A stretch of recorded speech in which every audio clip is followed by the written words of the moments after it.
Good morning, everyone, our audience across the globe. We are pleased to have you here in your homes and in your offices to discuss this hot button topic for the first webinar of the Caribbean Development Bank 52nd Annual Meeting. We are focused on measuring better to target better. To position this event as part of the broader work being undertaken by CDB, to a regional institution focused on improving the lives of each and every citizen. We invite CDB's Vice President of Operation, Mr. Isaac Solomon, to deliver introductory remarks. Mr. Solomon. Mr. Anthony Harvey, Permanent Secretary, Ministry of Finance, Turks and Caicos Islands Government. Mr. Stephen Farquharson, Technical Officer, Caribbean Regional Organization for Standards and Quality. Mr. Nicholas Zephyrin, Managing Director, Viking Traders Limited. Ms. Erica Luke, Managing Director of Eric Hassel Shipping. Mr. Per Bonthanu, Senior Trade Facilitation Advisor, International Trade Center. Other specially invited guests, members of the media, ladies and gentlemen, good morning. Welcome to the first in a series of seminars leading up to the Caribbean Development Bank's 52nd Annual Board of Governors meeting. This year, the theme Measure Better to Target Better, Adaptation and Resilience, will anchor all of our activities as we formulate programs to close the distance to the Sustainable Development Goals SDGs. Implementing programs which ensure we create the best future for our people requires collaborative effort, driven by evidence-based strategies and precise actions. Creating an appropriate ecosystem to achieve the SDGs mandates a high degree of innovation and responsiveness to establish the capabilities necessary to address our social, financial, environmental, institutional, and economic challenges. One of those challenges is food security, which has recently taken center stage in regional and international discourse and is also embedded in CARICOM's and CDB's agenda. Today, we are pleased to facilitate a seminar entitled Regional Food Security, Streamlining Logistics to Bring Products to Market with a panel of global experts. The dialogue, which is solutions-oriented, will examine the current environment and requirements needed for the Caribbean to achieve food security. It is focused on increasing the trade of agri-products, improving regional transportation networks, and streamlining border systems and processes.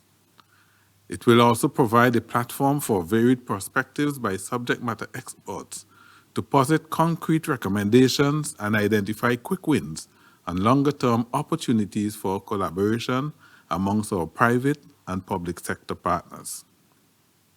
For the region, food security has been an ongoing concern as our populations are constantly faced with rising food imports levels which are now trending towards $6 billion annually. This is further compounded by supply and logistic chain challenges, the fallout from COVID-19, and the impact of the war in Ukraine on food prices in the Caribbean. At the bank, we are championing innovative solutions to respond to our unique circumstances. As we continue to leverage knowledge, innovation, and creativity to foster resilience, drive economic diversity, and increase competitive advantage for our economies, we are investing in the sustainable development of the trade and agricultural sectors to generate food security, lower the food import bill, whilst also promoting diversification and innovation in national economies. CDB, guided by our agricultural strategy and policy and strategic plan, has channeled increasing resources to agriculture, seeking to improve both environment and infrastructure and encourage greater efficiency along agriculture value chains. In this regard, we have provided support to the Caribbean Agriculture Health and Food Safety Agency to develop guidelines and capacity building to facilitate intra-regional trade in agriculture. We have assisted the CARICOM Organization for Standards and Quality, CROSQ, to enhance the regional quality infrastructure in 11 countries. Approved $15 million for Haiti to focus on increasing agricultural productivity and improving food and nutrition security. Allocated to the government of Jamaica approximately $54 million from the United Kingdom Caribbean Infrastructure Partnership Fund to introduce new climate-smart agriculture technologies and strengthen food safety infrastructure and systems. We have earmarked grant funding totaling over $9 million from the European Union to trade-related projects focused on the increasing market access, reducing barriers, and improving infrastructure under the EPA and CSME standby facility. The bank also continues to advance infrastructural works and improve connectivity by financing construction and upgrades of ports, roads, and drainage in our borrowing member countries. Some of our largest projects undertaken are currently underway in St. Vincent and the Grenadines and in Guyana, with others at various stages of implementation. All are critical to enhancing our logistics ecosystem.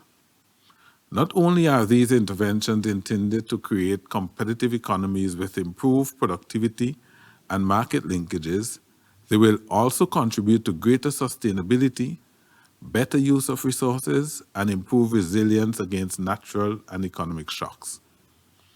However, more must be done to enhance the agricultural, trade, and logistics ecosystem.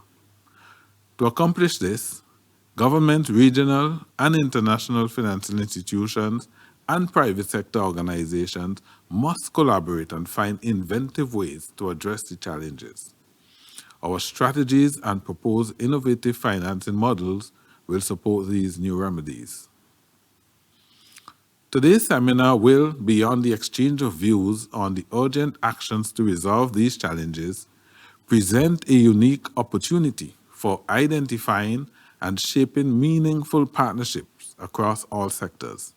It is anticipated that the proposals for tangible and implementable actions discussed today will contribute to the region's agenda to achieve food security and reduce its import bill by 25% by 2025, an objective to which the bank remains committed.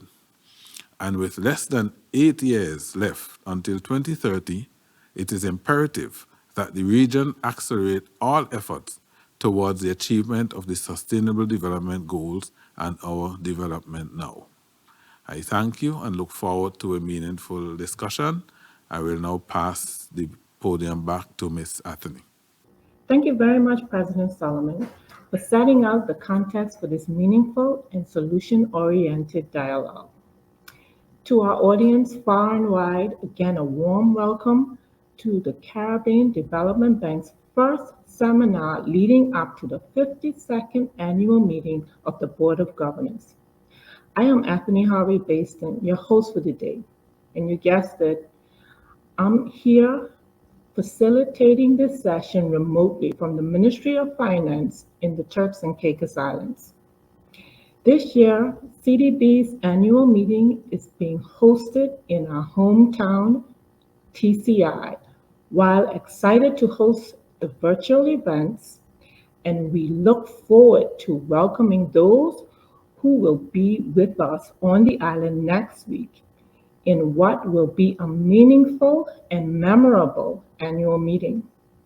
To kick things off today, with over 400 registered participants, 6 streaming partners, and support from UWI-TV for broadcast, we have assembled a diverse panel of technical and business persons spread across the globe. Today,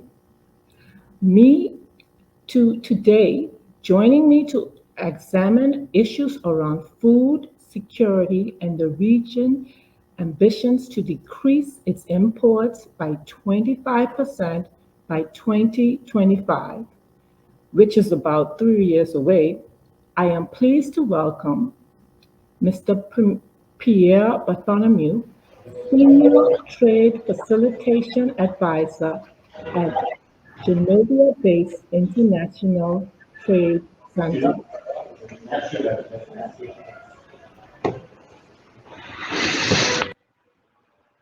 Thank you, Anthony, and good morning, everyone. Two-thirds of the world population depend on imports to meet their needs to achieve a healthy diet. In other words, two-thirds of the population on Earth needs international trade to meet their basic need to live or to survive. And this, I think, shows how the topic of today is important, not only for the businesses that are involved in logistics and in trade, but for all the population that depend on these imports to achieve food security. And international trade has an impact on the final cost of agricultural products when they reach consumers. And in the past few years, because of the COVID crisis, because also of the current geopolitical turmoil in the east of the Eurasian continent, the commodity prices have surged. And there is a responsibility for all the actors of the supply chain, governments and private sector, to do everything they can to reduce the cost of trade in order to continue to provide qualitative and cost-effective products to the population that need it most. Now, I said that trade, international trade, is important in the final price of goods that consumers must pay when they want to secure their basic need for food security. Now, here on the slide, you can see how 1 day saved in international trade, in international shipping, translate into the landed cost of products. For general cargo, in green on the slide, if you save 1 day in international trade, that will reduce the final price by 5%, which is important. But then when you look at agricultural product, the impact of any days saved in the supply chain is up to 9% of the landed cost. And when you look at perishable products, this impact of time on the final cost of perishable products is up to 17%. And this shows how important it is for the Caribbean region, but for the entire world, to make sure that the supply chain is efficient enough to make sure that as many days can be saved in international trade to reduce the bill of the population that depends on import to achieve their food security requirement. Now, one of the key elements I want to convey today is that trade efficiency depends on many factors. And one needs to understand that it is important that the different components of international trade are under control, are optimized, are upgraded if we want to achieve real gains in terms of food security by lowering the price of imports. So on this slide, you can see in a very schematic way the key processes or the key component of international trade. There is, of course, export. There is, of course, import. And within those two big components, we could have added transit. You have one part which is about the export procedures, all these formalities at the borders that exporters must comply with, obtaining the right certificate of origin, all the license, the permits that they need to obtain before being able to export their goods. You've got then domestic logistic services that needs to be efficient enough to make sure that the goods are transferred from the production site and to the port of departure for international trade. Then you've got the international trades, logistics services, shipping, air transport, connecting countries within themselves. But of course, at the end of the chain, once again, you need to go through these steps of domestic transport and import procedures.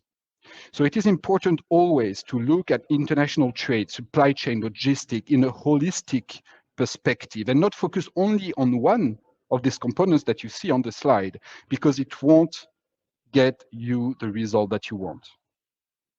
And why won't it get you the result that you want? Because cross-border efficiency, supply chain efficiency is a network. And as all networks in the world, their efficiency is determined by the weakest link. So you can improve your port and upgrade your port capacity as much as you want. If it still takes you 3 days to obtain a customs clearance, the efficiency of the entire process is not determined by your port infrastructure. In this case, it would be actually determined by your ability to clear the good in customs. And so it is only by always remembering that international trade and supply chain are a network that is determined by the weakest link, and having this approach to address all the components of this network, all the components of this chain, that we can reach this goal of reducing cost of import and cost of trade and connect countries and region better. Now, to achieve this logistics efficiency, always keeping in mind that it has to be a holistic approach addressing the different components that I've shown, it is very important to distinguish two sets of factors that will drive the inefficiency or the absence of efficiency in the supply chain system. At the core of logistic efficiency, of course, there is the hard infrastructure. And in this case, we are talking about ports, railway, roads, laboratories for quality testing, quality infrastructure in general. We also have, to some extent, the transport assets. This requires large investment. Now, a very important point is you cannot maximize the use of your hard infrastructure if it is not backed and supported by similar investment and similar upgrades in the soft infrastructure. And by soft infrastructure, I would like to identify two key areas. The first one are about the logistic services themselves that needs to be there and to be efficient and to be cost effective in order to transport the goods from one place to the other. The second soft infrastructure part of supply chain efficiency is linked to the trade formalities. And by trade formalities, I mean all the requirements that are set by government regulatory agencies in order to import or export goods from a country. We are looking at customs, Ministry of Health, Ministry of Agriculture, immigration, of course, Ministry of Transport. These trade formalities, again, in many cases, can hamper the ability to maximize the use, the utilization rate of your hard infrastructure, because long delays at the customs can lead to long demaраges because ships are staying in the sea and cannot enter in the port because there is a bottleneck in terms of release of the good from the customs. Now, I want to highlight also two things in addition to this. One is that these aspects of soft infrastructure and hard infrastructure are better achieved when there is a level of regional coordination and regulatory convergence within the region, making sure that the rules that governs logistics services trade formalities as aligned as possible. And of course, we need to leverage on IT solutions in order to optimize the process, optimize the way the infrastructure are run, but optimize also the way logistics services providers deliver the services efficiently and integrate within the supply chain. Leveraging IT solution, again, to make sure that all the process in terms of regulatory compliance with the customs, with the standards body, are as efficient as it can. Now, The panelists will talk at length, I think, of some of the specific challenge in terms of hard infrastructure that there may be in the Caribbean region. And of course, there must be continuous investment in upgrading infrastructures, port, roads, airports. Now, one point that I want to stress is that sometimes investment in hard infrastructure is not enough, and making sure that the private sector has a transparent, fair, and undiscriminated access to this infrastructure is equally important. In some part of the world where I work a lot, the attribution of wagons operated by a railway company is done on an absolutely discriminatory basis. There is no predictability, there is no transparency on when the wagons can be used for the traders to import and export.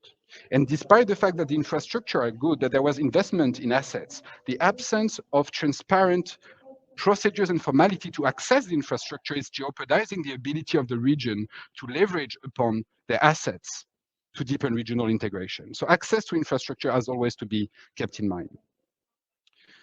For quality and to ensure qualitative and cost-effective logistics services, there's a few points I want to highlight also. Unfortunately, in most countries, logistic sector is not seen as one. For example, in Thailand, there are 13 different bodies that are regulating the logistic sectors. One body is looking at stevedoring, the other one at the port, the third one at road transport, the postal services, the express carrier service, all done by different institutions. And by doing so, it creates overlapping, overly complex, sometimes redundant, sometimes contradictory requirement for the private sector to operate. And by doing so, it one increase the cost for the private sector to engage into these activities, but at the same time, it prevents having a vertical integration of the logistics sectors because all these institutions are not looking at supply chain as a whole, but only looking at their own little perimeter without acknowledging the impact of their regulation on the entire supply chain perspective. And here, that's a point I want really to stress, the necessity to have a coherent and holistic approach to the way governments regulate logistics services. And what is true at the domestic level is also true at the regional level. And if you've got different environmental standards governing cabotage or a ship's fleet, well, you again create more barriers for logistics service provider to connect within the region because the cost of complying with different regulation in different islands is going to make their business less competitive. Finally, the importance of IT cannot be stressed long enough in this area. I used to work myself as a logistics practitioner in Africa, and I know from my practice, unfortunately, that sometimes there is not a perfect transparency, neither on the availability of reliable service providers for the businesses that sometimes turn to less professional logistics services, which of course impact negatively the entire supply chain. But also sometimes there is a lack of transparency on the pricing of the cost of the logistics service provided and how they are calculated, how they are competing different from each other. And this lack of transparency can be addressed through IT and digital solution, creating platform that creates a level playing field for the business community to identify the logistics service providers that can offer the best services at the most competitive price. Now I want to come to the third point of this, I would say, nexus of supply chain efficiency. And this is about cutting the red tape in border formalities. Again, if you want to optimize your investments in infrastructure and in transport asset, you need to make sure that you don't have bottlenecks that prevent you to utilize your assets fully. And one of the key principles here that I want to stress is governments, in coordination and consultation with the private sector, should find means to move the controls away from the border, to move it away from the big infrastructure to make sure that they are utilized to their maximum potential. And this requires a lot of border agency coordination. Again, the environment governing trade formalities is usually composed of 15, 20 agencies. And if these 15 or 20 agencies are not in a position to get their act together, if I may say so, and that controls are done by the customs, and then controls are done by the sanitary authorities, and then they are done by the health authorities, you're going to create bottlenecks at the borders where the infrastructure sit, and you will again jeopardize your supply chain, I would say, efficiency. To address this, most of the countries in the region enter into and signed, ratified an agreement of the WTO that is known as the Trade Facilitation Agreement. And the objective of this agreement is to set binding obligation for governments to reduce the red tape at borders, to reduce the bureaucracy, to make sure that we can save those days at the border crossings that are so important to ensure that the cost of agricultural products and perishable products remains affordable for the population. There are many measures in this agreement that I won't have the opportunity to go through, but I will really encourage you to look at it. Now, we frequently talk about investments in hard infrastructure, investment in ports, investment in terminals, in roads, but making trade formalities efficient requires investment. And in particular, when governments and countries decide to move from paper-based formalities to digital formalities, when they want to move to paperless trade. And here, there's a lot of investments that are required. Investment that are required to review the laws and regulations of the country to make sure that everything can be digitalized, that the right framework for digitalization exists about cybersecurity, electronic signature at the global level, but within each agency that is party to the international trade. Investment are also required to develop what are known single window initiative, which is pretty much a one point that helps you clear and comply with all your requirements with all these border agencies. And again, we've seen across the world many countries that have not found the right resources and sometimes political momentum and political support to achieve these important reforms. And here I think this aspect of the supply chain should never be overlooked because this is often where a lot of delays happen. Finally, there is a very important aspect of trade which is called risk management. And risk management principle is that you should not control every cargo because it delays the entire supply chain. But the question comes, which cargo do I need to inspect to make sure that I protect my citizen from safety or security risk or sanitary risk? And here again, what we've seen globally is that the countries that manage this process best are the countries that put the funds necessary to develop smart ways using IT to improve the way controls are done and selected at the borders. And here again, it should never be overlooked. All these topics of formalities, of course, have to be coordinated again at the regional level.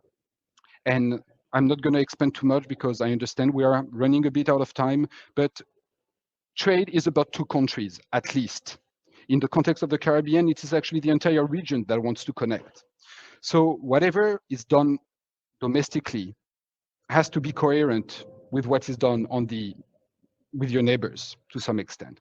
Trade is always at least a two-party game. And if these two parties, if the two governments don't align the way they administer trade from customs procedures, quality infrastructure, SPS requirements, TBT requirements, gains will never happen. So there is a critical importance of ensuring regional collaboration also in trade formalities from a customs perspective, I would say. Now, and this is almost my concluding slides, all of these reforms can only happen and will only be successful if they are done through public-private dialogue. Trade is done by the private sector.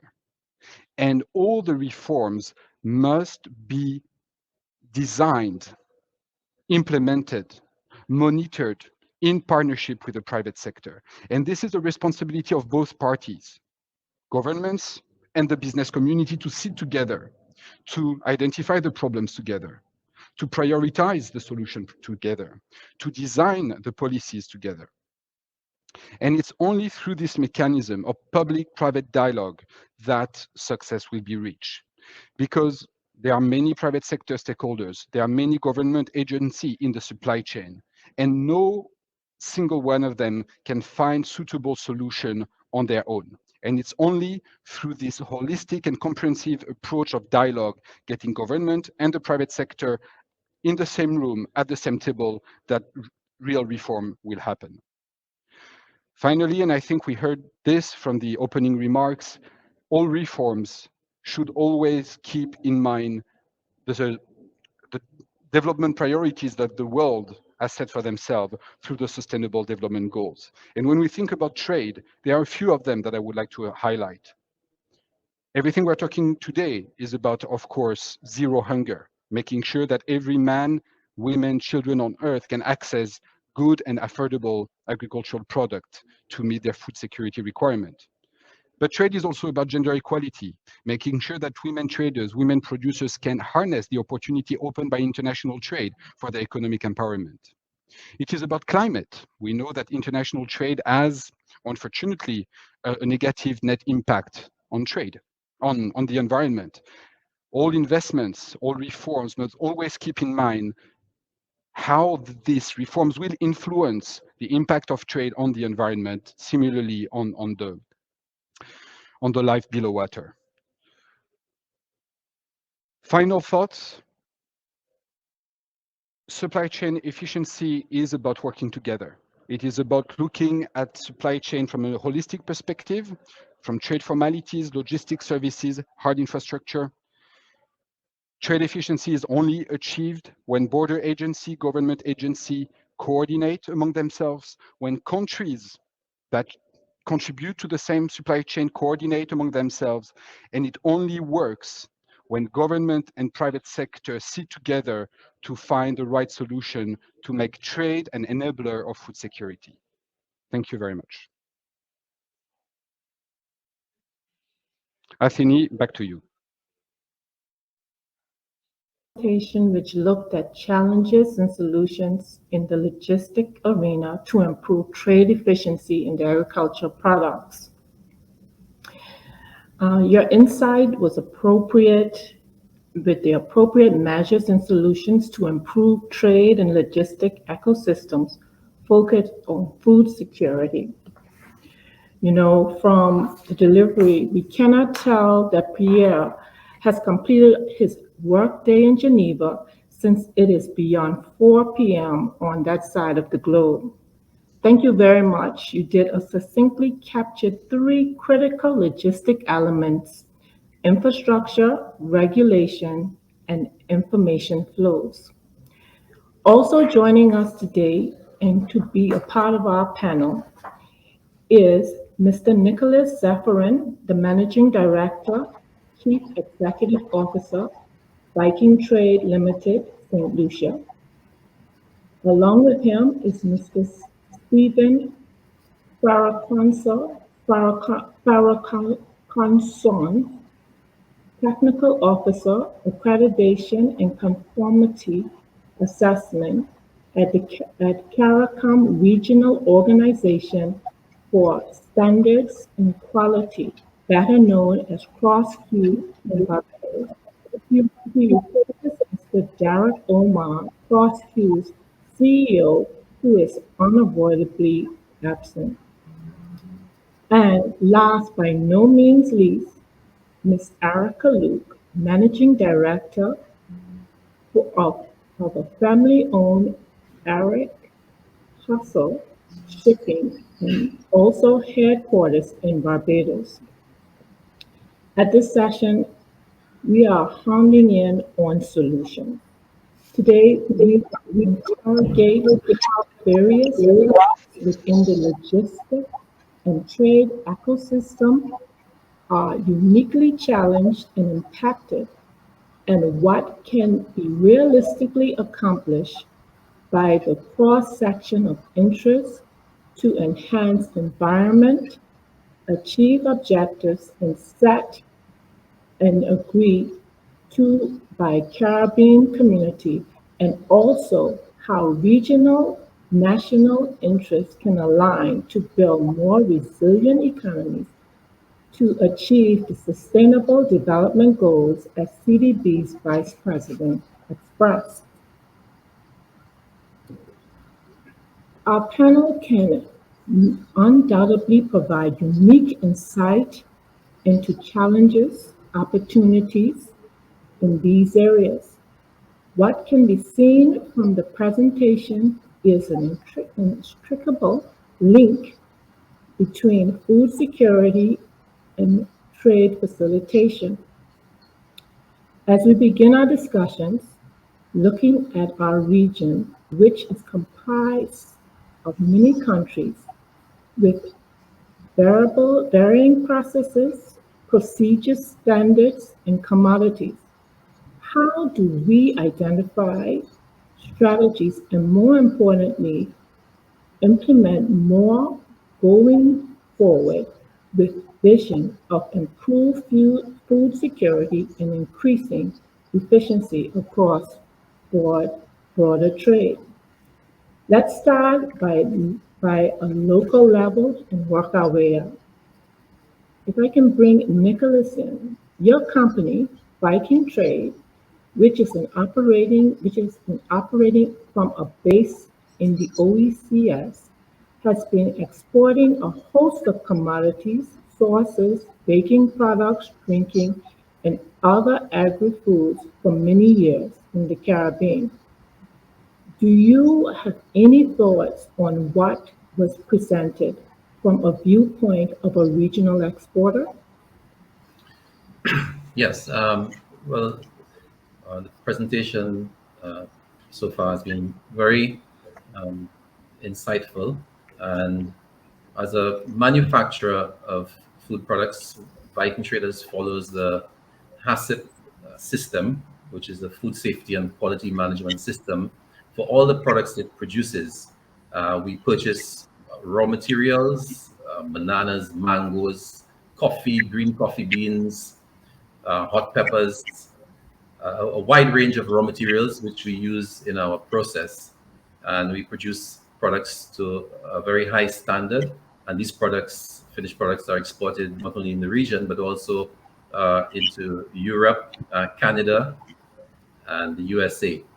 So we have seen the logistics side, as mentioned, as being very critical, that it needs to be done in consultation with the private sector and government, and not just on a one big street. Thank you. Thank you for that. Erica, I'm certain wearing your private sector hat, you can identify some broader issues and remedies we can institute within shipping and logistics. What has been your experience taught you based on what Pierre has stated? Okay. Well, first of all, I'd like to say thank you, Anthony, and thank you to CDB for inviting me here to speak on this very important topic. I've been working for 30 years within the shipping and logistics industry. So what I can say is that I know that this effort towards reducing our food imports by 25% by 2025 is possible once we all work towards that goal. From my perspective, we handle some very small vessels that arrive to Barbados out of St. Vincent twice every week. We import about 50 tons of fruit and vegetables, and I'm talking about everything from coconuts to bananas, plantains, turmeric, edos, avocados, mangoes. And so I believe that the same way that we can do this model and get it to the market in 24 hours after the vessel has arrived, this means we can do this at a larger scale. This model can be replicated from Guyana and Suriname, you know. I also believe that, you know, if you look at what is currently happening in Barbados, we import roughly 600 to 700 tons of fruit and vegetables out of the US. These are imported in chilled or refrigerated containers. which of course, all of this product is not coming from Florida. Some of it is coming from as far as California.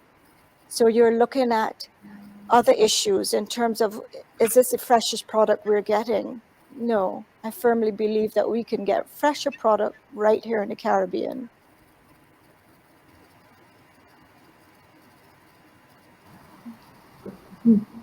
Thank you for that, Erica. And Stephen, do you care to weigh in examining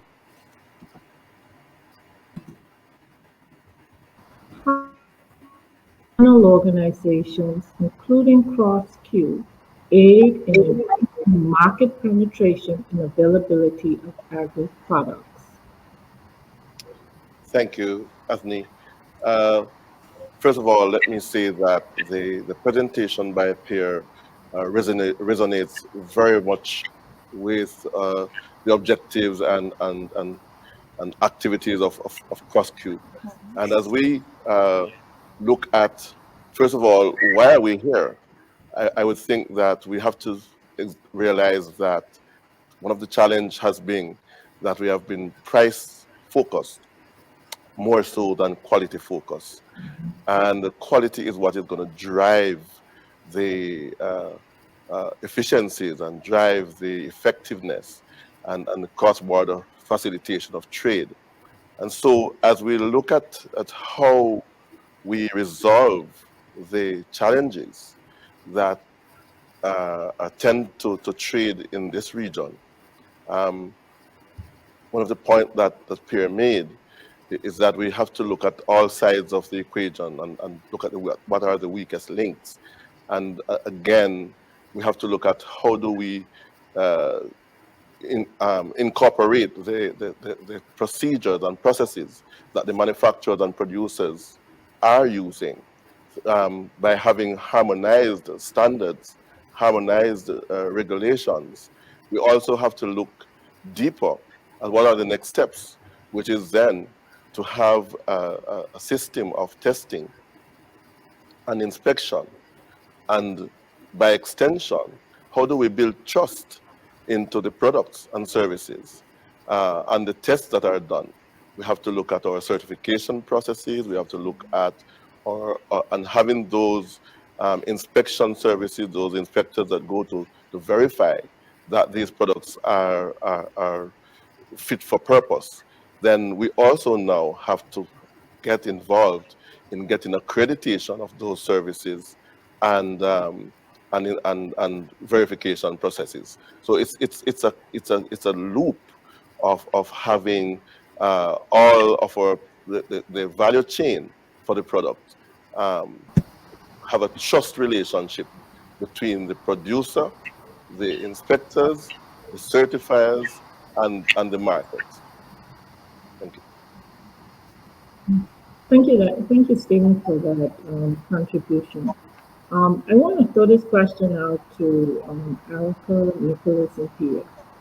What then is one major issue and workable solution from your lens? I would like to comment that one of the major issues we face is that we are unable to get a sufficient supply of raw materials for our production within the region. And there are a lot of SPS, sanitary and phytosanitary issues that block the free movement of agri-goods. For example, the shipment of coconuts, as an example, from Guyana to the DIA, which is a member of CARICOM, they sell hundreds of containers a year. I mean, it's now increased to $11 million in coconuts. And here we are not allowed to bring in dry coconuts for our manufacturing operation. So if we're talking about harmonizing trade, I think that is something that we should all look into.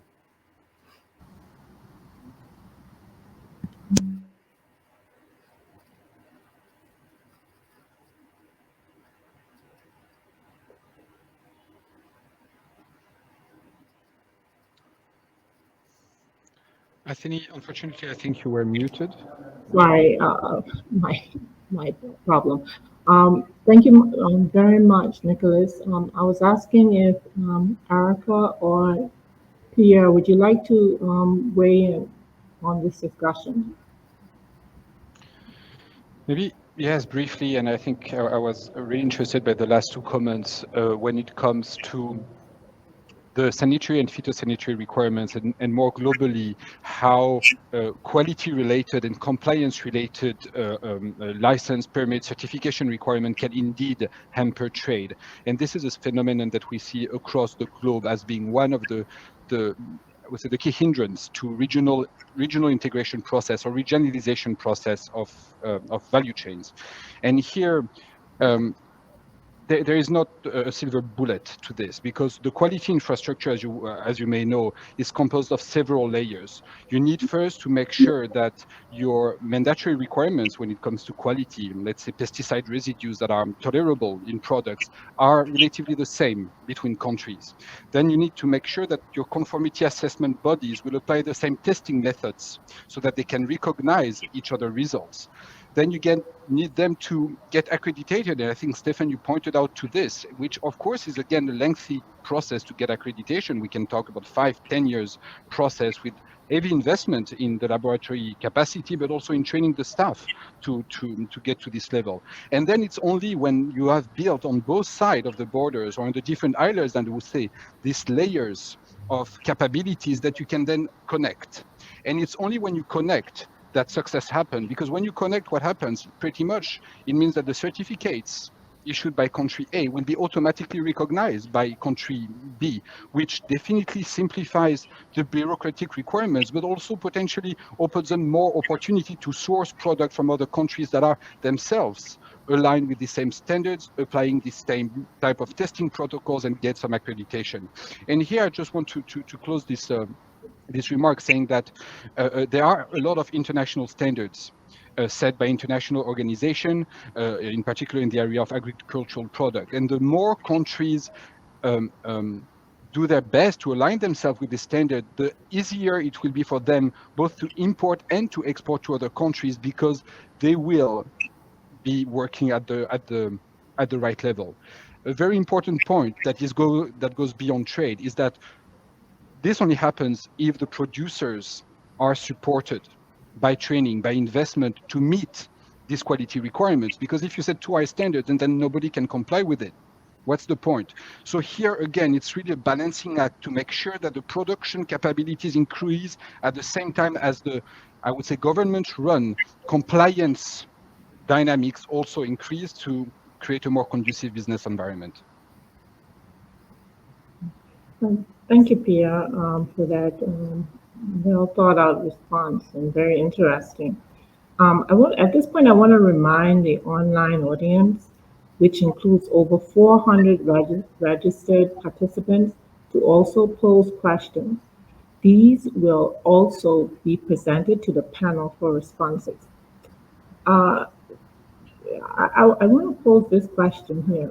A key commitment coming out of the 33rd Intersessional meeting at CARICOM heads of government and reiterated by heads of the Agri-Investment Forum, Guyana, last month, is the need for the implementation of policies by regional government to reduce the regional food bill by 25% by the year 2025. That is 25 by 25. In what ways could your agency contribute to this objective? I want to invite Erica to respond to this. Okay. Yeah, I think, first of all, I think we need to promote the fact that there are services within the region. As you know, I'm in the shipping industry. So we need to promote that there are services going within our region. As I said, some of them are very focused on North America.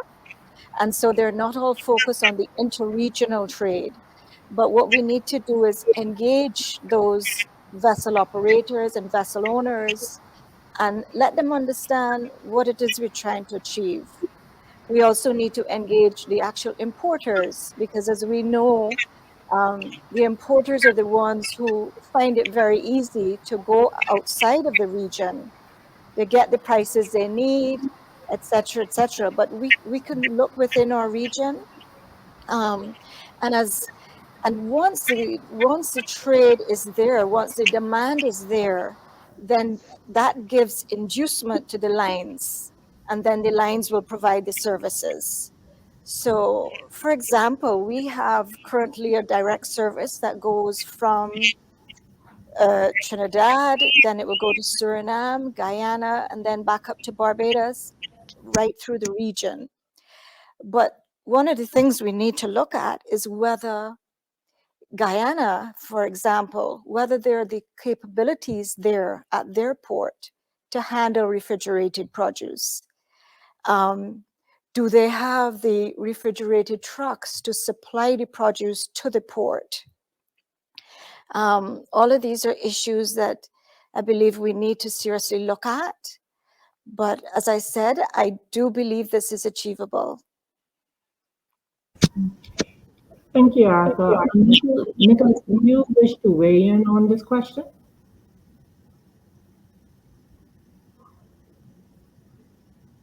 Nicholas, I think your mic is muted. Yeah, sorry about that. Yeah, as mentioned about the refrigerated containers from Guyana, well, we know for a fact that they are, because that's how the coconuts were supposed to be shipped to us on that point. Another issue is that you have certain products that are labeled, they produce for ex-CARICOM territory, but they are made outside of CARICOM. And when we look at that, how do we then compete with what we produce right here in CARICOM? We need the support in CARICOM to be able to develop capacity as agro producers and increase output of agri goods. We can do it, and we will. Could anyone help explain why that should be?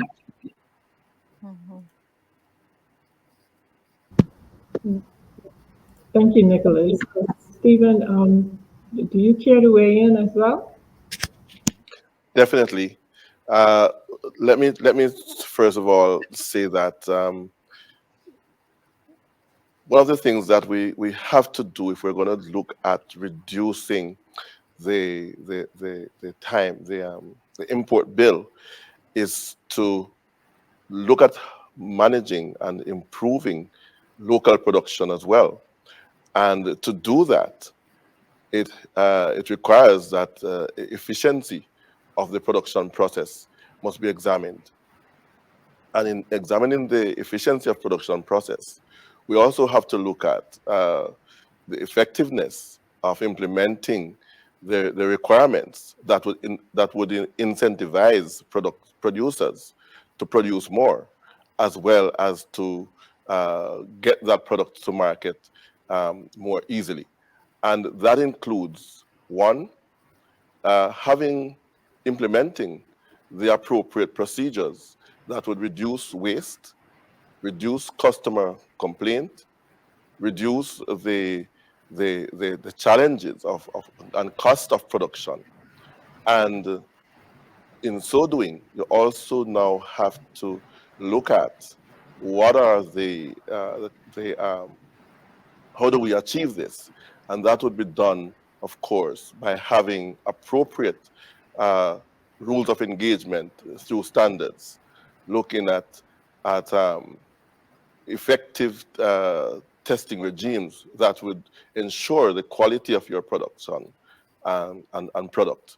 Looking at, and Pierre said it so well in his presentation earlier, looking at the systems and processes that would impact on, for example, your waste management processes, and ultimately engaging and having the trust of the market to have that demand for local products. Because we know that, in fact, our consumers tend to go for the foreign products. Why? Because it's trust. They believe that these foreign products will give more utility to them. But we have to build that trust in our local product through standards, through certification, through good testing and inspection systems. And if we build that, believe me, we can reduce our import through by more than 25% in the next couple of years. You're absolutely right, Stephen, and I agree 100% with you on that matter. Standards are extremely important. But what I was referring to was a trade anomaly where a product is labeled produce for a particular CARICOM country. However, that product is not produced in CARICOM. That product is produced, let's say, in the Far East and is imported into CARICOM. How could that reduce the food import bill? If I may respond to that a little bit, one of the things that we have to look at as we engage really is there are instances of food fraud, of label verification, of assessing the product, and also have to look at the entry requirements, how those entry requirements are put in place and managed and verified on the various levels. And these are things that we have to build capacity in our member countries to respond to those challenges. And you know, right now as we speak, we are looking at harmonizing our standards processes within the region. We have been doing that for some time, harmonizing standards, but the process of verification and inspection and management is something that we have to look closely at, and is an opportunity actually as we go forward. Thank you, panelists, for actually providing those responses on how we can contribute to the objective of the 25 by 25. If we can move away and look at how, and we can look at another question. How could digitalization reduce logistical connectivities issues faced by regulatory bodies, private sector entities, and shipping industry? Let's start off with Erica. Yeah, well, the first thing that digitization will do in the shipping industry, and it has been doing, is speed, increasing the speed of the processes. So we're seeing digitization, as you know, not only with our customs processes, with the implementation of Asecuda World, which was recently implemented in Barbados as well, quite successfully. But we're even seeing digitization now in terms of the bills of ladings. So we're seeing now that some of the carriers don't want you to use a paper document anymore. They're insisting that you process with the electronic document. It is secure, but it is also, it speeds up the process so much more. So many times shipments will arrive in a port and cannot be cleared because the original documentation is stuck in another country due to failure by the couriers. And so those goods cannot be cleared unless the original documentation is in hand. But with the e-bill system, electronic bill of lading system, this will assist those processes so much more. And I think, you know, not just globally, but even within the Caribbean, we are coming along with that e-bill of lading system. And other processes, as we've seen throughout COVID, most of our transactions in shipping were done online. Releases are done online. Payments to the port was online. So you literally didn't have to visit our office if you didn't need to. So I can see that the way we are going is definitely going to continue to add efficiencies. We just need to look more at the hard infrastructure and the logistics at the ports and so forth.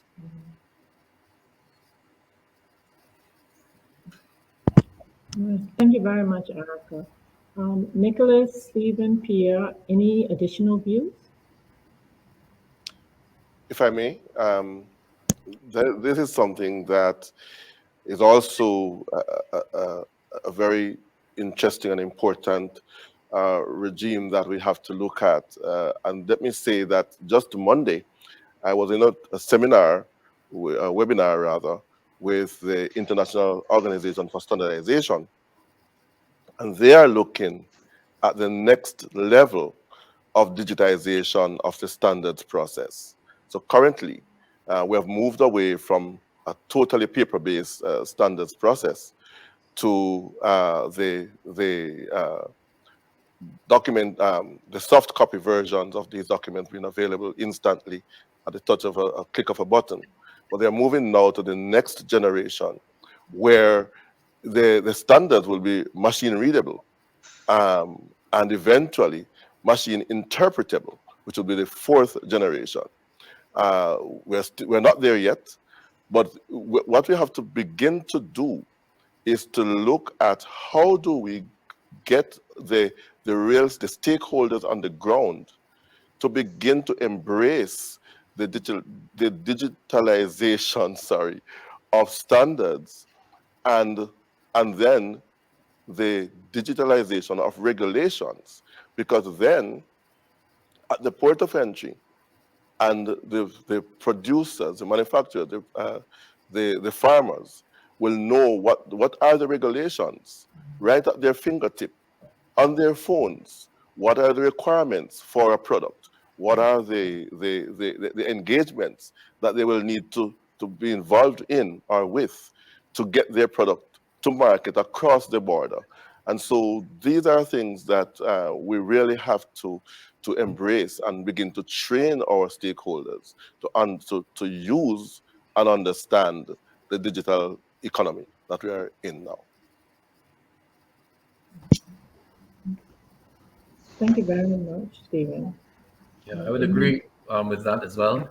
And the fact that manufacturers or producers who have their website online can have that linked to standards, to, let's say, farms or cooperatives who depend on cooperatives for supplying their raw materials. So maybe if there's a harvesting cycle, we could basically know when crops are going to be available, that we can gear our production, receiving of raw materials to suit the ability of when the farms are ready to supply.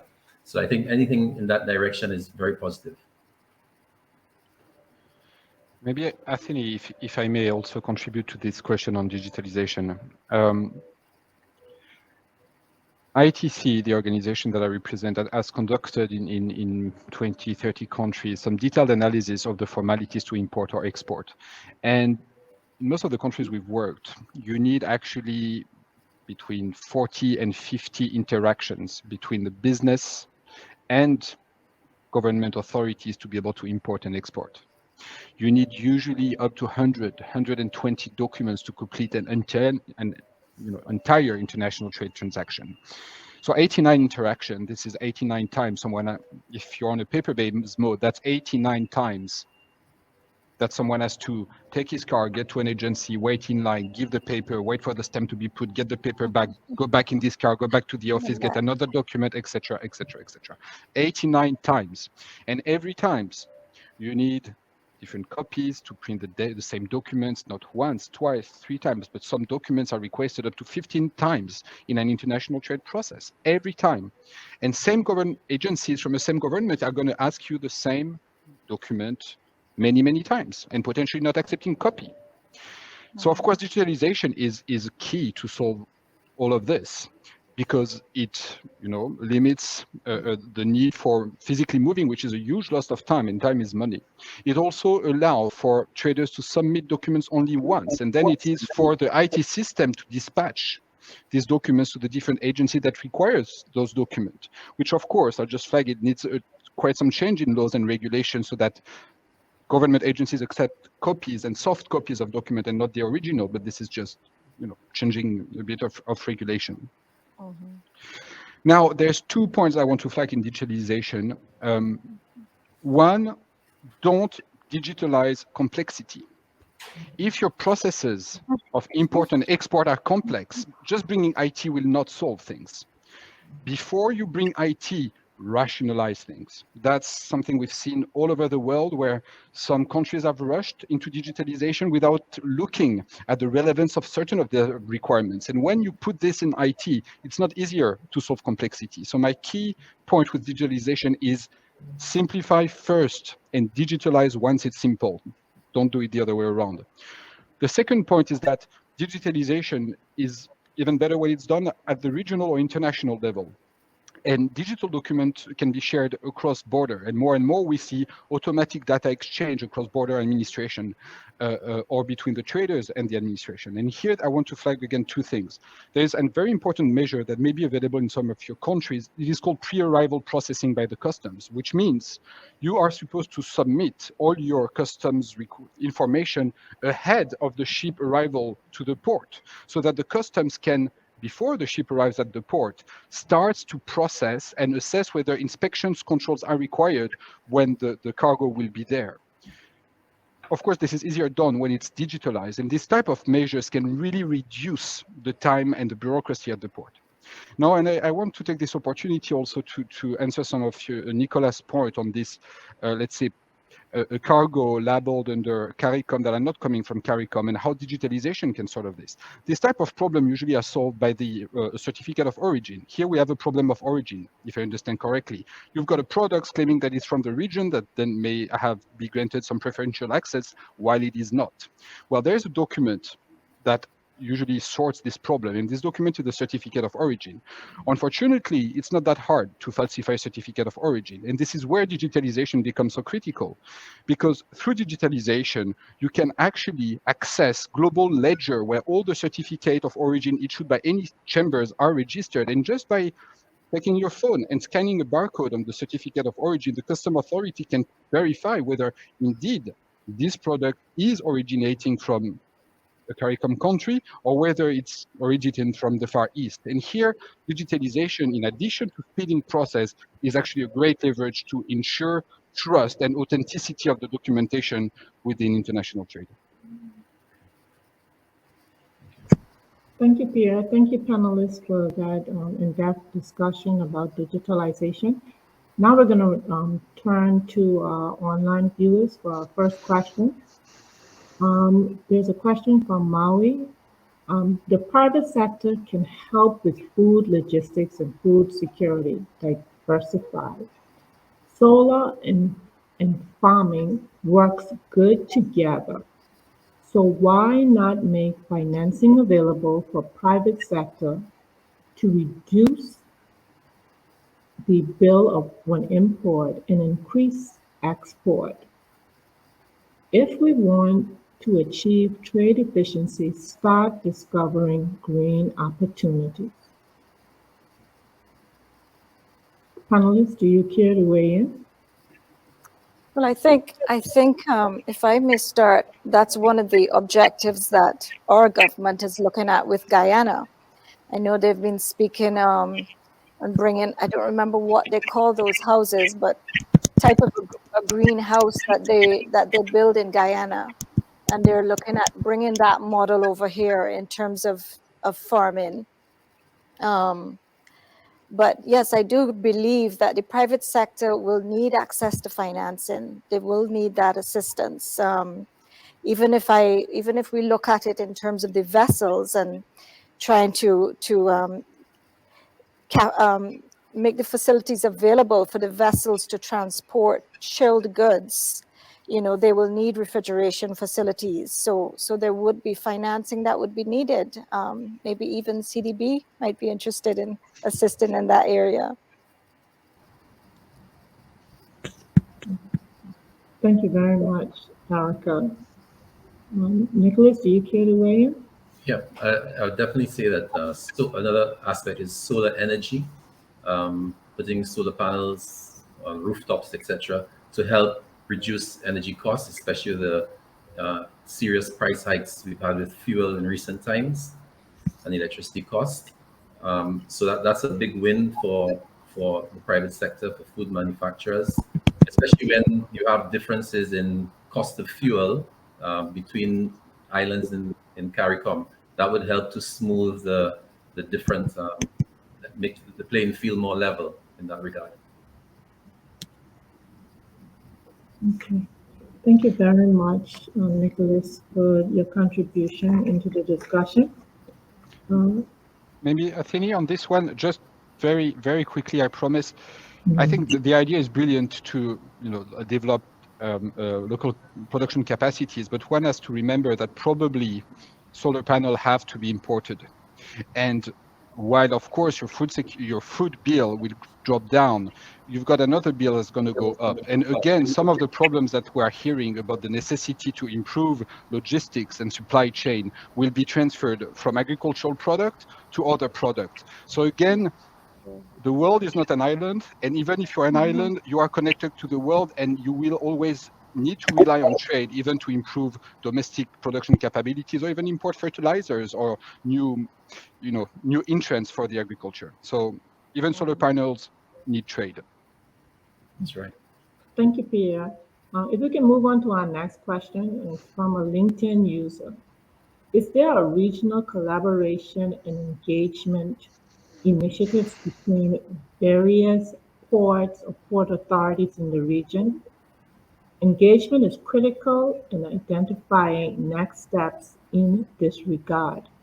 What are your thoughts and perspectives on getting more persons involved, especially our regional business owners, entrepreneurs, and Chamber of Commerce, so that there can be more collaboration, identification of key issues and standards required with a view of developing regional and country, regional and country?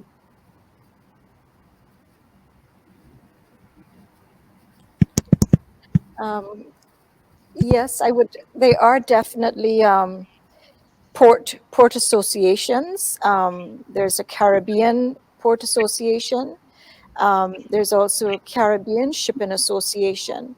So I think I definitely agree with the person who's posed the question, in that they're suggesting that we need to bring the partners together.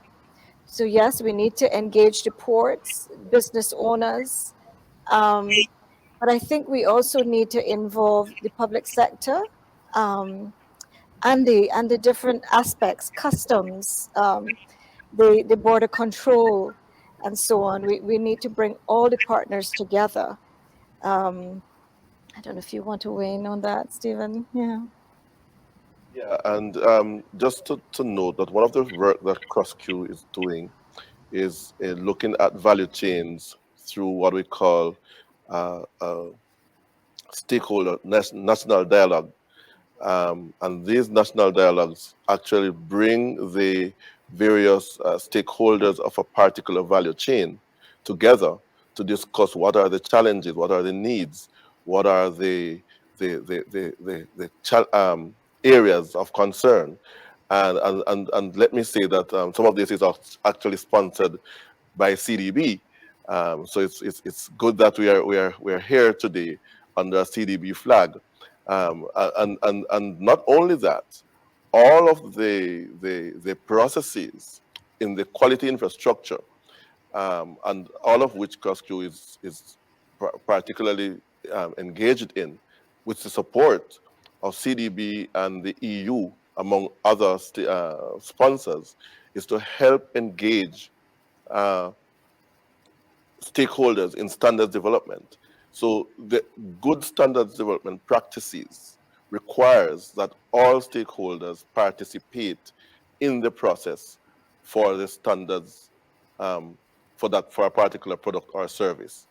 Also, at the level of the regulation, again, it requires good regulatory practices, require that the stakeholders are engaged together to move as to whether or not, one, there's a need for regulation, two, what type of regulation is required, and three, what are the parameters of that regulation.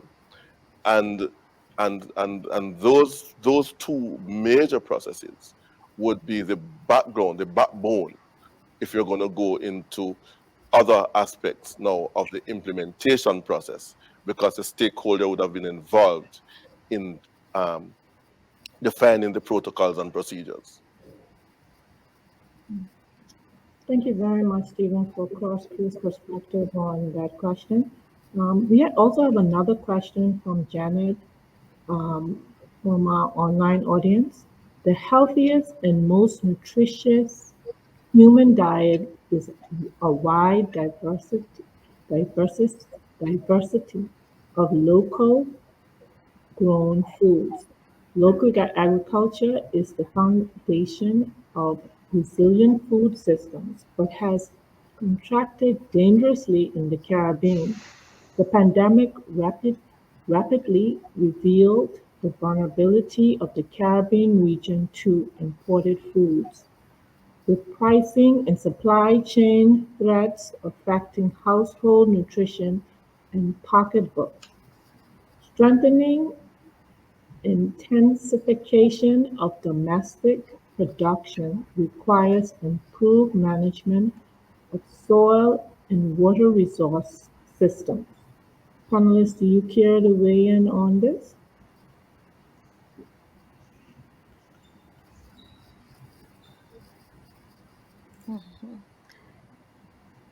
Yeah, well, I mean, that's a solid point the listeners raised, because when visitors come to our shores, they don't want to necessarily buy the same fruits, the apples, the kiwi, the grapes, and the meals that they get at home, but want to experience the difference. We also want to reduce the dependence on foreign watermelons, pineapples, lettuce, tamarinds, etc. Instead of IP, imported produce, it should be LP, local produce, or CP, CARICOM produce. It is better late than never. COVID-19 has definitely caused a crippling effect over our dependence on the outside food, and therefore the caller is very correct in her answer. Yeah. And I think we need to probably look at what is happening in some of the other countries. I mean, maybe look at Central America and Mexico, who are exporting so many pineapples and avocados and other produce into North America. Perhaps it's time that we take a visit to those countries and see how they're doing what they're doing, because there's no reason why this can't be replicated. And I'll go back to what's happening in St. Vincent, because as I said, this is a continuous export base that's coming into Barbados every week. It's being examined and inspected by the authorities like any other shipment, and they're all being accepted into the island. So it is not that it's of a lesser quality or anything. The quality is perfect. So in St. Vincent, they obviously have the correct sanitization, the correct means of washing and bathing the fruit and vegetables, packaging it, palletizing it, and then it's coming in on our vessel, which has a ramp. We put a forklift in and we roll it out. And as I said, it's into market immediately. So I do believe that once we can get some of this infrastructure in place in some of those food producing countries like Guyana and Suriname, that we can see more of these imports. Thank you very much, Erica. Now, Nicholas and Erica, high prices of imported food, shortages, and increased prices of fertilization and other agricultural inputs have been prominent of late. Are there any quick wins that can be implemented or driven by the private sector or the state to address these circumstances? The quick win, I would think, is the harmonizing of the treatment of goods, agri-goods at the ports, so that there's no variability, wide variability in how these goods are treated, so that they could move freely between the islands. Our mission as an agro-processor is to utilize all the agri-produce that we can locally first, and then when we cannot get it locally, we look regionally, and that is how we base our production. So when we see that the harmonizing of the treatment of agri-goods can be achieved, it would be a win-win for all, I think.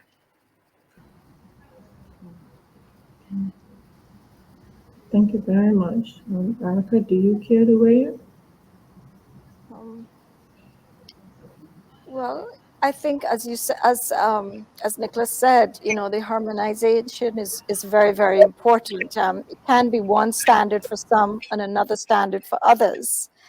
But you know, we don't have to look too far. We know that it can happen, and so we just need to have the will. We need to involve the importers, because you know, some of our major importers here, you know, you go into the stores and you'll see tamarinds coming from Turkey, and you know, we don't need to do that. So it will involve those importers. We need to bring them on board, get them to understand the importance of this effort. Thank you very much. Pierre, if I can come back to you, what partnerships are needed between public and private entities and national and multilateral agencies, including CDB, CARICOM, and CrossCrew, to improve the logistics system? No, thank you for this question, Anthony. I think partnership is really the term that defines any reform or any way forward in the area of logistics. And I would like to stress different levels of partnership that are required here, reacting also to some earlier question.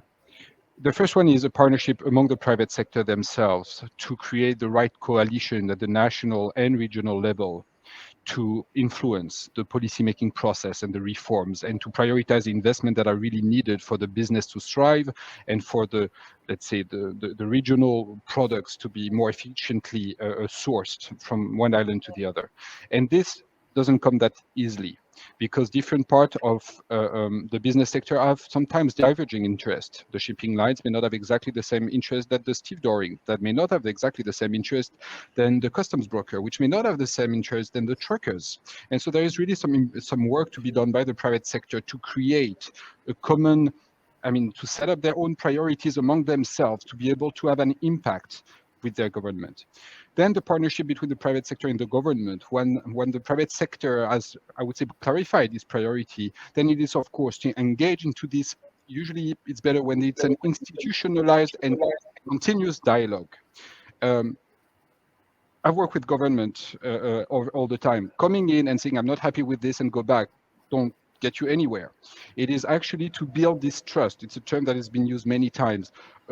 Across time, through established committees, commission, where issues can be prioritized and discussed. And with this, beyond the terms of partnership, there is some importance to always understand what are the requirements of the other side. And sometimes the private sector doesn't realize or that the government also has some legitimate policy objectives in controlling, inspecting the cargo. So everyone in this spirit of partnership has to come together. Now, partnership at the bigger level, at the regional level, maybe.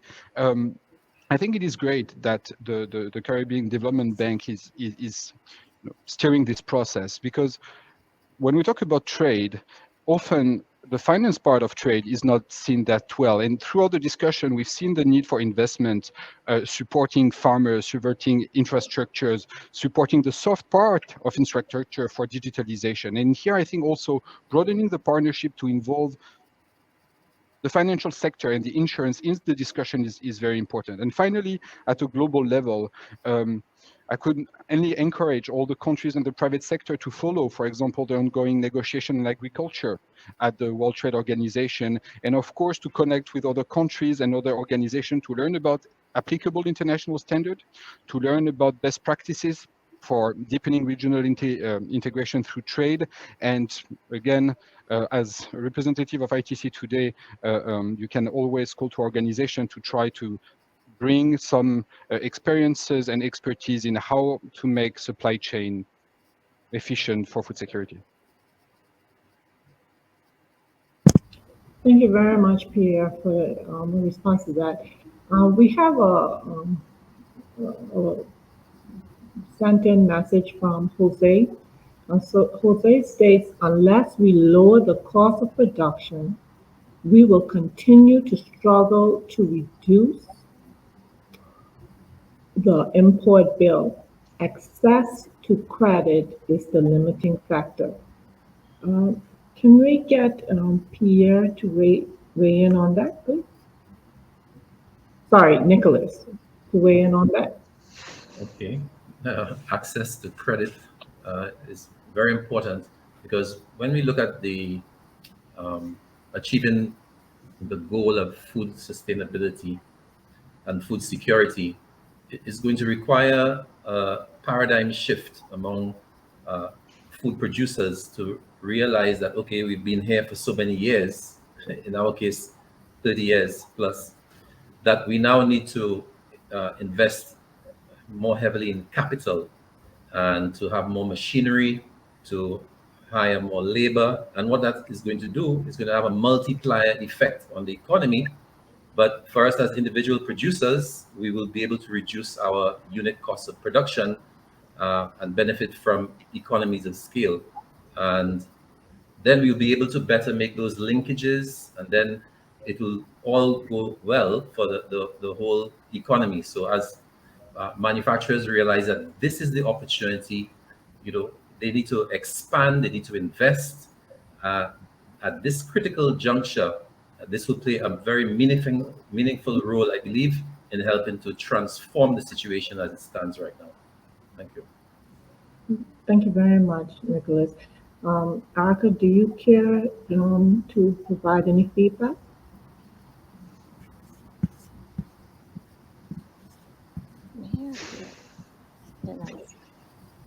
I think it was you, Erika. Oh, sorry. I'll let you go up here. I'll let you go on. I'll let you get a go at that. Thank you. I mean, in an economy-driven, I'll say, indeed, if the cost of production locally remains high, there will be an incentive to rely on imports instead of local consumption. I think that's true, and I'm sure there are some type of crops or agricultural product that will probably never be more cost effective to grow in this region than in other parts of the world. And maybe that's okay also, that sometimes it's a better trade-off to import some products than produce them locally at a higher price. What is disturbing from some of the comments I heard is that products that are grown locally are being imported from elsewhere. And I think this is where work has to be done, indeed, probably to help producers through credit and financing to make economies of scales, probably by investing, as you were saying, Nicholas, in machinery, to make the necessary productivity gains in order for their products to be competitive on the market at the national and regional level. But once again, as I've tried to show at the beginning, the cost of trade, even between islands, I'm sure, has an impact on the shelf price of the final product. So here again, I think providing financing also to the private sector to upgrade, I don't know, their modus operandi, introducing digitalization, as Erika was mentioning before, to expedite and reduce the cost of logistic services, port operation, will be equally important to make sure that local food producers can be competitive domestically and regionally. Thank you, Pierre. We have another. Sorry, go ahead. I would like to weigh in a little bit on that because cost of production, actually, there are different levels to the cost of production. And as I said earlier, one of the ways of reducing the cost of production is by reducing your waste, reducing the energy cost where it is so involved, and increasing the efficiency and productivity of the labor staff, and that includes sitting down, analyzing your production process, looking at the steps that are being involved, and see how through a quality approach you can effectively build in efficiencies that is sometimes not looked at in a casual look. You know, we tend to do things traditional ways and so on, but having some guidance, having procedures, having built-in discipline can also help in reducing your waste, in increasing your quality of the product, and therefore reducing the cost of dumping products that would have been produced, or repeating, having to do a particular step twice or three times before you get it right. Okay, thank you, Stephen, for giving cross cues on feedback on that matter. We have another question from Mali, from our online listener. Knowing and renewable energy to help trade and manufacturing to be climate resilient and develop food security for SID, a win-win. Panelists, do you care to weigh in on this?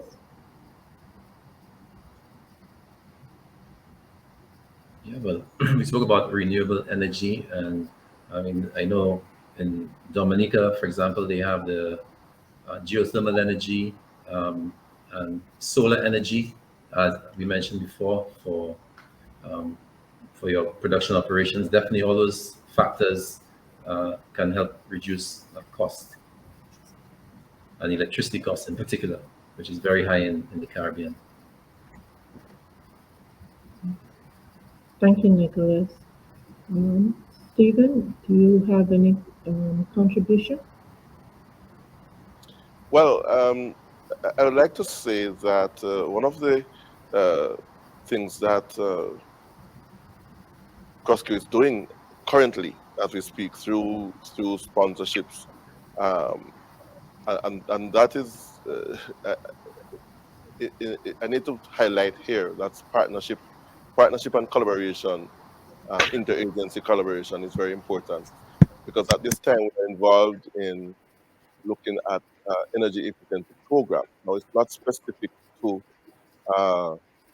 the agri sector, but generally speaking, looking at how we can reduce the cost of refrigeration, ACs, and lighting through the testing of products before sale. And eventually, we hope that we will have a regulatory framework.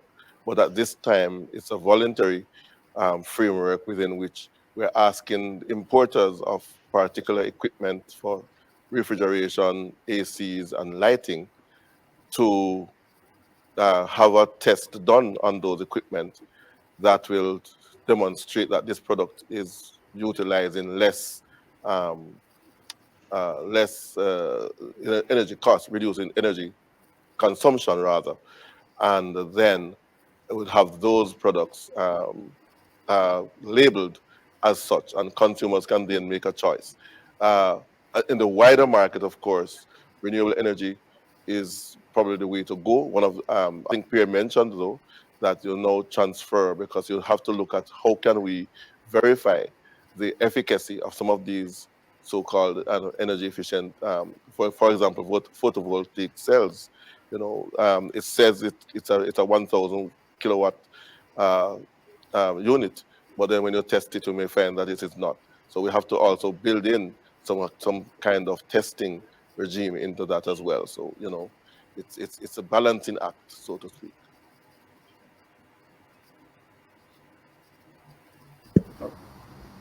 Thank you very much. In terms of partnerships, what partnerships do you think are needed between the public and private entities and local and multilateral agencies to improve strength in shipping networks in the region? If I may start, let me start. For us, within the regional network of standards bodies and quality institutions, partnership is critical. It is it is important. We just can't do without partnerships and collaborations. And so, you know, our partnerships with various regional and international organizations have been really important and driving the work that we are doing. And let me take this opportunity to highlight some of the partnerships that we have going now and how it will impact eventually on shipping and logistics. For example, we are partnering with CDB and the EU to have 7 laboratories and conformity assessment bodies accredited to international standards.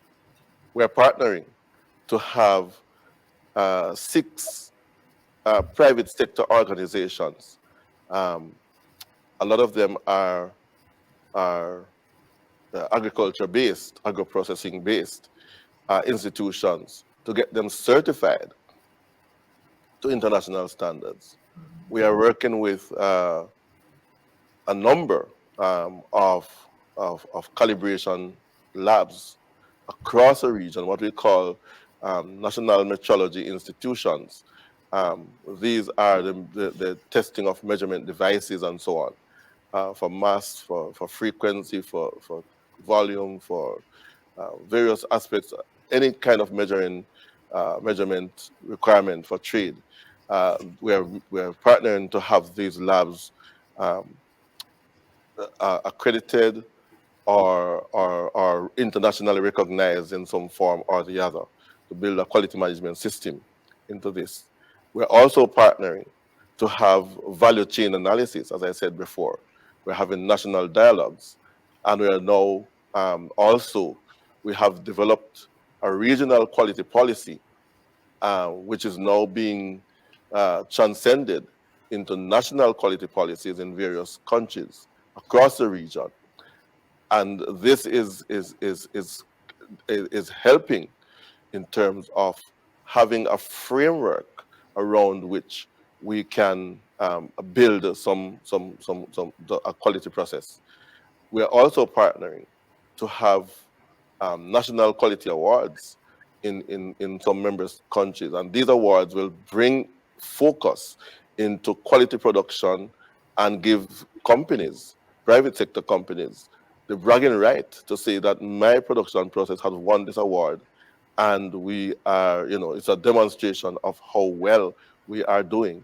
And these partnerships that I've mentioned, which are just a few, is showing that when we put money, and let me start the other way, when we have a plan, a potential, an idea that is then transitioned to a plan, and then transition from a plan to a product, built in with a quality as a foundation.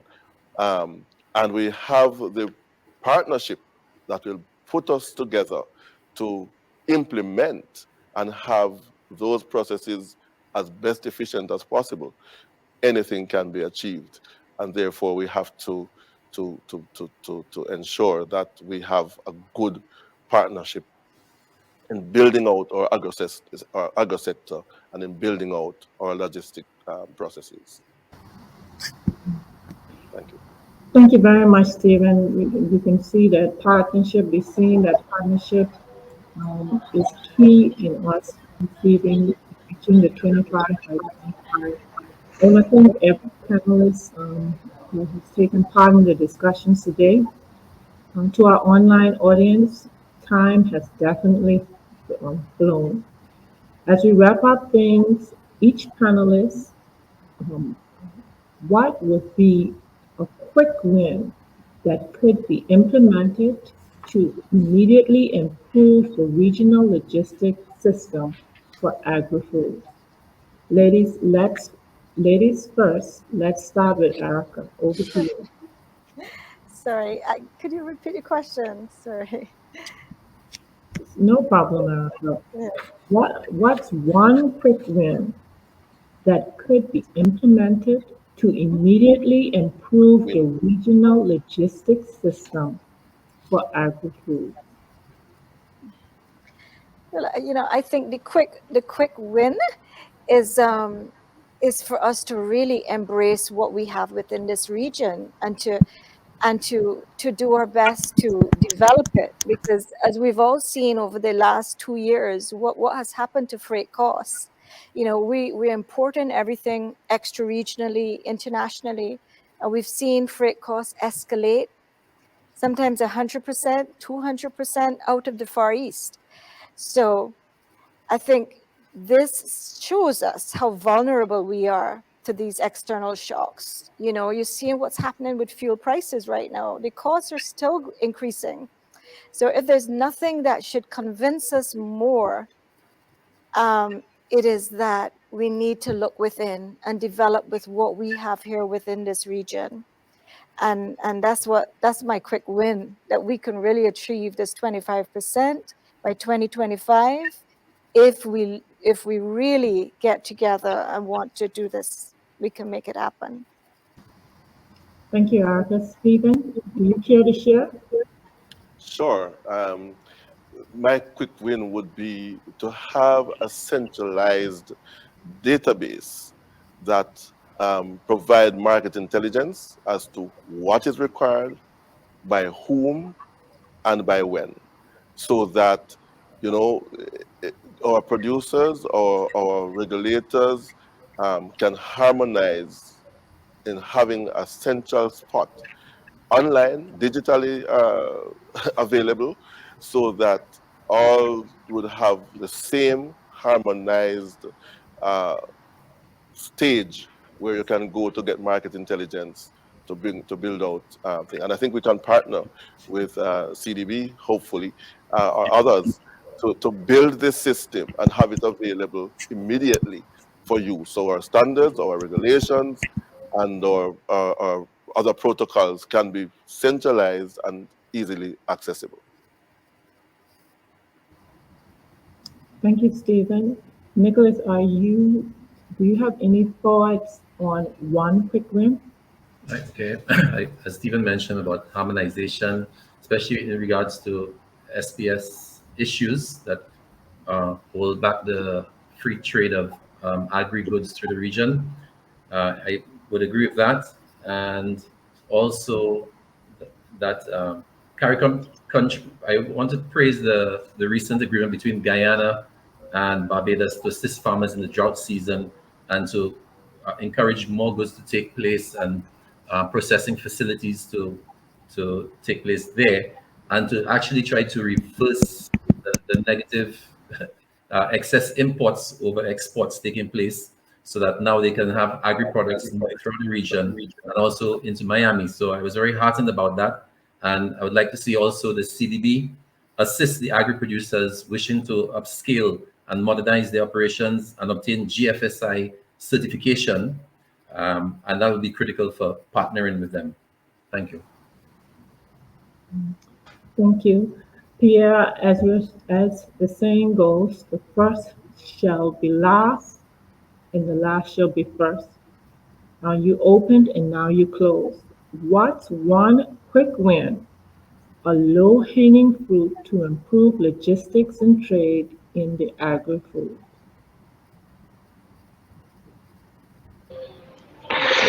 I think one of my key messages from the beginning is the need for coordination, collaboration, looking at trade, not by small bits and pieces, but looking at a sector as a whole, where every parcel plays its role to ensure efficiency. And on this larger front, there is no quick win.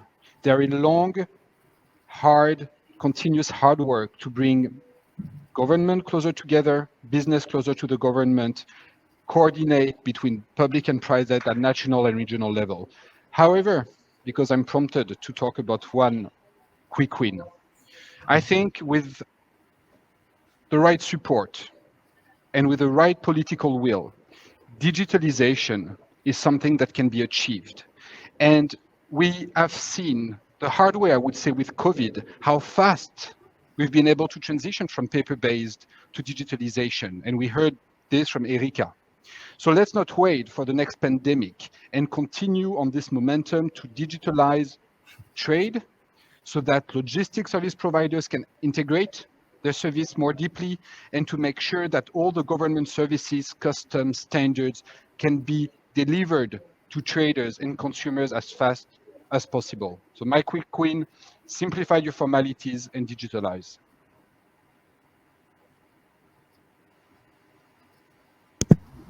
Thank you very much. And thank you for those compelling suggestions, everyone. As we close out today, I just want to say that the discussions were very interesting. Through the discussions, we saw there's a need for greater collaboration among agencies in order to address logistical challenges. This includes closer collaboration with government and various agencies. We also saw that trade reforms can only happen through private-public dialogue, and all reforms can only be implemented in partnership with private sector through institutionalized constant dialogue. Today was well spent and very interesting as we saw and heard from experts in their own fields.